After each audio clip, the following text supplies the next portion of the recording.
గోవిందాయ నమః. తలస్నానం ఎప్పుడు చేయాలి, ఎప్పుడు చేయకూడదు, ఈ విషయాల గురించి రకరకాల సందేహాలు, రకరకాల వీడియోలు ఒక్కొక్కళ్ళు ఒక్కొక్క విధంగా చెప్తారు.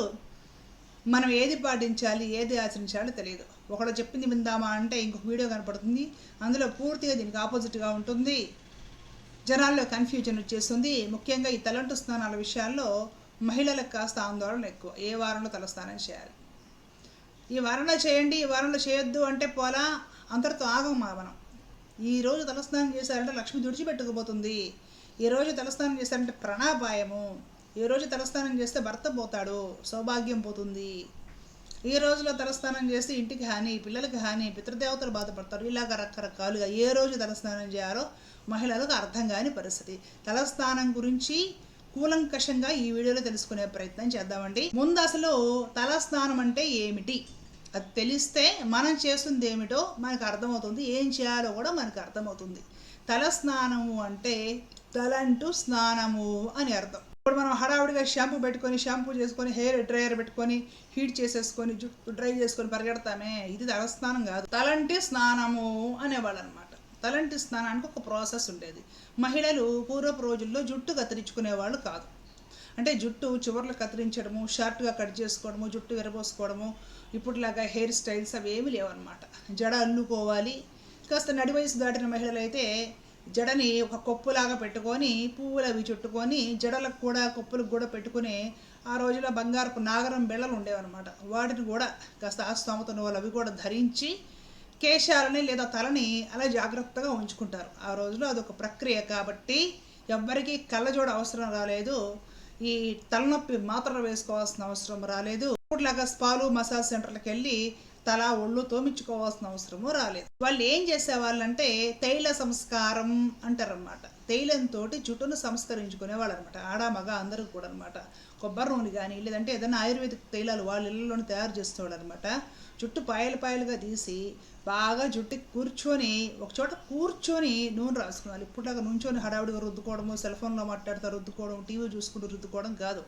తీరుబాటుగా వరండాల్లోనో వాకిళ్ళలోనో పెరటి వాకిల్లోనూ కూర్చొని ఆ జుట్టు ఊడతీసేసి ఆ సువాసన వచ్చేసి ఆయుర్వేదిక్ తైలాలు ఇంట్లోనే కుండల్లో కాచుకునేవాడు అనమాట. లేదంటే ఈ ఇనప బాండీలలో ఇనప పాత్రల్లో కాచుకొని చల్లార్చుకున్న తైలాన్ని పాయలుగా తీసి శుభ్రంగా జుట్టు రాసుకొని కాస్త నారినాక అల్లి జడ వేసుకునేవాళ్ళు, లేదంటే కొప్పు పెట్టుకునేవాళ్ళు. మగవారు కూడా జుట్టుకు తైలం రాసుకునేవారు. పాత రోజుల్లో మగవాళ్ళు కూడా కొప్పులు ఉండేవి. ఇప్పుడులాగా హెయిర్ క్రాఫ్ట్ లేవన్నమాట. అన్ని కులాల్లో కూడా మగవాళ్ళు కూడా వాళ్ళ జుట్టు వెనక పెరిగింది ఏదో ఒక కొప్పులా పెట్టుకునేవాళ్ళు అనమాట. అలాగే ఎప్పుడు నూనె రాసుకొని వారానికి ఒకసారి ఏమో తలస్నానం చేసేవాళ్ళు. ఆ రోజులో తలస్నానం చేయాలంటే కూడా అదొక భారీ ప్రక్రియ. ఇప్పుడులాగా హీటర్ గీజర్ ఆన్ చేసేసుకొని మనం స్నానాలు చేస్తాం చూస్తారు, అలా కాదనమాట. వేడి నీళ్ళ కాగు లేదా అది వేసేసుకొని కట్టెలతోటి వేడి నీళ్ళు కాసేసుకొని కూర్చొని కుంకుడుకాయ పులుసుతోటి ఆ తలస్నానానికి ముందు కొంచెం నువ్వుల నూనె కానీ ఆముదం కానీ ఇక్కడ అంటుకోవాలన్నమాట. బాగా కాసేపు ఈ మెదడు ఈ ప్రాంతంలో మాడు అంటారు కదా, ఈ ప్రాంతంలో ఆముదము లేదా నువ్వుల నూనె కాసేపు అంటుకొని ఉంచుకొని తలస్నానం చేయాలి. వేడి నీళ్ళు, కుంకుడుకాయల పులుసు, సీకాయ పులుసు, సున్ని పిండి లేదా నలుగు పిండి వేసేసుకొని తలస్నానాలు చేసి ఎండకు ఆరబెట్టుకొని చిక్కులు తీసుకొని ఆ తలస్నానం చేసే రోజుల్లో కాస్త ఇంట్లో పనులు పెందల కాడే ముగించుకొని ఇంత ప్రాసెస్ ఉండేది. ఆ ప్రాసెస్ ఏదైతే ఉంటుందో ఆ ప్రాసెస్ సోమవారం రోజు చేస్తే నిత్యము సౌభాగ్యంతో ఉంటారు. ఎందుకు, సోమవారము చంద్రగ్రహం అనుకూలం అనమాట, చలువు చేస్తుంది. ఆ విధంగా తలస్నానం చేయడం వల్ల చలువు చేస్తుంది, అనారోగ్యాలు రాకుండా ఉంటాయి. శరీరంలో కాంతిని కళను పెంచుతుంది చంద్రగ్రహం లేదా వెన్నెల. కాబట్టి సోమవారం రోజు ఆ విధంగా తలస్నానం చేయండి. అలాగే బుధవారం రోజు తలస్నానం చేస్తే భార్యాభర్తల మధ్య బంధం బాగుంటుంది. భార్యాభర్తల మధ్య ఉండే తగువులు సమస్యలు లాంటివి పోయి కలిసిమెలిసి అన్యోన్యంగా ఉంటారని చెప్పేవారు, గ్రహం అనుకూలం వలన. అలాగే శనివారం రోజున నువ్వుల నూనె అంటుకొని తలంటు స్నానం చేయడం వలన దారిద్ర్యాలు పోయేసేసి ఐశ్వర్యం పెరుగుతుంది. ఎందుకంటే శనిగ్రహం అనుకూలం వలన. శనిగ్రహానికి నువ్వులు ప్రధానం. నువ్వుల నూనె తలకు అంటుకొని తలస్నానం చేయడం వలన దారిద్ర్యం పోతుంది, శనిగ్రహం యొక్క ఆశీస్సులు కలుగుతాయి, తద్వారా సంపన్నులు అవుతారు. ఈ విధంగా చెప్పేవాళ్ళు. మంగళవారము, గురువారము, అలాగే శుక్రవారము లేదంటే ఆదివారం రోజున సూర్యుడు కాబట్టి ఆ రోజు కాస్త అంటే సూర్యుడికి సంబంధించి కాబట్టి వేడి ఎక్కువగా అనిపిస్తుంది, శరీర ఉష్ణోగ్రత పెరిగే పరిస్థితి కాబట్టి తలస్నానాలు వద్దని ఈ విధంగా అనమాట. అంటే వాతావరణానికి సంబంధించి గ్రహాల అనుకూలత లేదంటే గ్రహ శాంతికి సంబంధించి గ్రహాల ప్రభావము లేదంటే వాతావరణ ప్రభావము శరీరం పైన మనసు పైన పడుతుంది కాబట్టి ఈ లాంగ్ ప్రాసెస్ తలంటు స్థానాలు ఏవైతే ఉన్నాయో వాటికి కొన్ని వారాలు నియమంగా చెప్పారు. ఈ నియమాలు కూడా పండగలు వచ్చినప్పుడు లేదంటే ఏదైనా అపవిత్రత ఉన్నప్పుడు స్నానం చేస్తాం కదా, ఏదైనా సూతకము స్నానం కానివ్వండి, లేకపోతే పీరియడ్స్ అయిపోయిన తర్వాత 5వ రోజు స్నానం కానివ్వండి, వీటికి వర్తించదు. అవి మీకు ఎప్పుడైపోతే అప్పుడే చేసుకోవాలి. ఇవి కూడా మరలా పుణ్యక్షేత్రాలకు వెళ్తాం కదా, అక్కడ వర్తించదు. ఇట్లాగా ఇంకొన్ని నియమాలు కూడా సడలించడం జరిగింది. అయితే ఈ రోజుల్లో మనం చేసే షాంపూ వేసుకొని చేసే హెడ్ బాత్ ఏదైతే ఉంటుందో, షాంపూను ఏదైనా పౌడర్ కలుపుకొని హడావిడిగా తలస్నానం చేసి వెళ్ళిపోతాం. తైలం కానీ నూనె కానీ అంటే నువ్వుల నూనెలు ఏమి అంటుకోకుండా ఏదో గీజర్ వేసేసుకుని హడావిడిగా తలస్నానం చేసి వెళ్ళిపోతాం. ముఖ్యంగా ఎవరు అంటే ఏదైనా ఈ ఆఫీస్లో ఈ జాబ్ చేసి ఎంప్లాయీస్ ఎవరైతే ఉంటారో మహిళలు, వాళ్ళకి కాస్త తరచుగా తలస్నానం అది చేయాల్సి ఉంటుంది. వాళ్ళు ఏదైనా ఒక మీటింగ్స్ ఉన్నప్పుడు, ఆఫీస్లో ఫంక్షన్స్ ఉన్నప్పుడు 10 మందిలో వీళ్ళు కూడా నీట్గా ఈ రోజున్న జనరేషన్కి పరిస్థితులకు తగ్గట్టుగా ఫ్యాషన్కి తగ్గట్టుగా ఉండాలంటే వాళ్ళు శుభ్రంగా తలకు నూనె రాసేసుకొని వాళ్ళ జడలు వేసుకొని జడకొప్పెలు వేసుకొని పోతామంటే కుదరదు కదా. వాళ్ళ జాబు తగ్గట్టుగా వాళ్ళు ఉండాలి. ఇలాంటి వాళ్ళు మళ్ళీ ఎప్పుడు తలస్నానం చేయాలంటే వాళ్ళకి ఈ నియమాలు వర్తించవు. ఆ షాంపూలో ఏం వాడతారో పెట్టేసేసి మీరు తలస్నానాలు చేసేసుకొని తయారై మీకు నచ్చిన హెయిర్ స్టైల్ చేసేసుకొని మీరు వెళ్ళవచ్చు.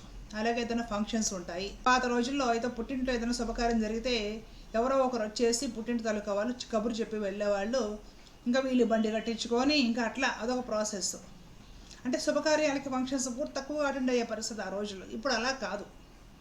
ఇప్పుడు తరచుగా చిన్న చిన్న అపార్ట్మెంట్లో ఫ్లాట్స్ కూడా గొప్పగా గృహప్రవేశాలు చేస్తున్నారు. ప్రతిదానికి ఫంక్షన్ పెడుతున్నారు. పిల్లలకి బట్టలు పెట్టే ఫంక్షన్స్ అని, ఓణీల ఫంక్షన్ అని, అదని ఇదని ప్రతిదీ ఫంక్షన్ పెట్టేసుకున్నారు. చిన్నపాటి ఫంక్షన్స్ అన్నీ పెట్టుకుంటున్నారు. అందరినీ చుట్టుపక్కల వాళ్ళని పిలుచుకుంటున్నారు. సమాజంలో మనం కలిసి ఉంటున్నాం కాబట్టి పోక తప్పని పరిస్థితి.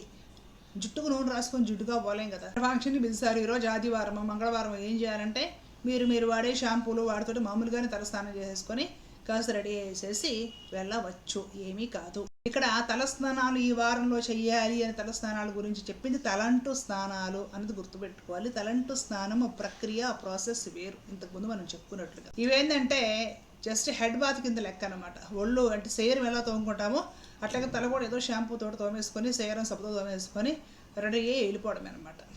దీనికి అవన్నీ కూడా వర్తించవు అని గుర్తుపెట్టుకోవాలి. కానీ ఎంత మనము హడావిడిలో ఉన్న రోజువారీ లైఫ్లో కాస్త అప్పుడప్పుడు సమయం తీసుకొని వారానికి ఒకసారి కాబట్టి 15 రోజులకు ఒకసారైనా సరే ఒక వారం చూసుకొని ఒక సోమవారము లేకపోతే ఒక బుధవారము అట్లాగే ఏదైనా ఒక వారము చూసుకొని జాగ్రత్తగా ఖాళీ ఉన్న రోజున సెలవు రోజున ఆ తలకి కాస్త నువ్వుల నూనె ఆముదమో లాంటిది కాస్త అంటుకొని కాస్త కుంకుడుకాయ పులుసుతోటో సీకాకాయతోటో ప్రశాంతంగా తలస్నానం చేసి నీరేంటన జుట్టు ఆరబెట్టుకునే ప్రయత్నం చేస్తే ఆ తలకి మాడుకి మెదడుకు కూడా మంచిది.